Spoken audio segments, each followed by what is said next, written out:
বাংলাদেশের সব বিষয়তে দাদাগিরি করতে চায় ভারত, যেভাবে তারা তাদের দাসী হাসিনার আমলে করে এসেছে। আওয়ামী লীগ সরকারের আমলে তা বাড়ে বহুগুণ। ভারতের দাসী হাসিনা ক্ষমতাচ্যুত হওয়ার পর থেকে ভারত হয়ে উঠেছে পাগলা কুকুরের মতো। তারা বাংলাদেশকে নিয়ে বিভিন্ন সময়ে অপপ্রচার, সীমান্তে বিশৃঙ্খলা সৃষ্টি সহ বিভিন্ন অনৈতিক কর্মকাণ্ডে লিপ্ত হয়েছে ভারত। তাদের এই কর্মকাণ্ড রুখে দিতে জেগে উঠেছে সীমান্তবাসী ও বাংলাদেশ বর্ডার গার্ড বিজিবির সদস্যরা।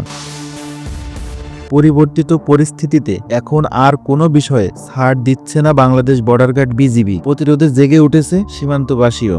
ভারতের সন্ত্রাসী বিএসএফ মাঝে মাঝে বাংলাদেশের সীমানার ভিতরে ঢুকে বাংলাদেশের নাগরিকের উপর প্রকাশ্য গুলি করা, তাদেরকে তুলে নিয়ে যাওয়া, এমন অসংখ্য নজির রয়েছে। ভারতের দাসী স্বৈরাচারী হাসিনা 5 তারিখে দেশ থেকে পালানোর পর থেকেই ভারত যেন পাগলা কুকুরের মতো খেপে গিয়েছে।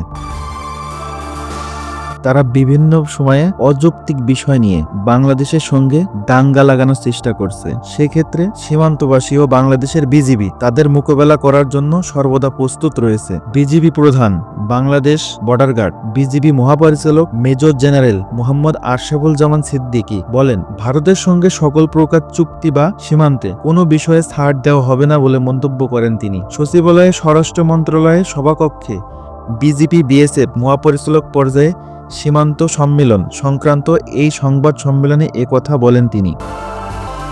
বিজিবি মহাপরিচালক বলেন, পররাষ্ট্র মন্ত্রণালয়কে বলেছি ভারতের সঙ্গে সকল ধরনের চুক্তিগুলো নিয়ে কাজ করতে হবে। আমাদের ডিপ্লোম্যাটিক চ্যানেলে এটা সমাধান করা হবে। আমাদের পক্ষ থেকে কোনো ছাড় দেওয়া হবে না ভারতকে। যে চুক্তিগুলোতে আমরা মনে করছি যে আমরা বঞ্চিত হয়েছি, সেই বিষয়গুলোতে কোনো ছাড় দেব না আমরা। ভারতীয় সন্ত্রাসী বিএসএফ সীমান্তে পুনরায় দাদাগিরি দেখানোর চেষ্টা করছে, কিন্তু কোনো লাভ হবে না তাতে।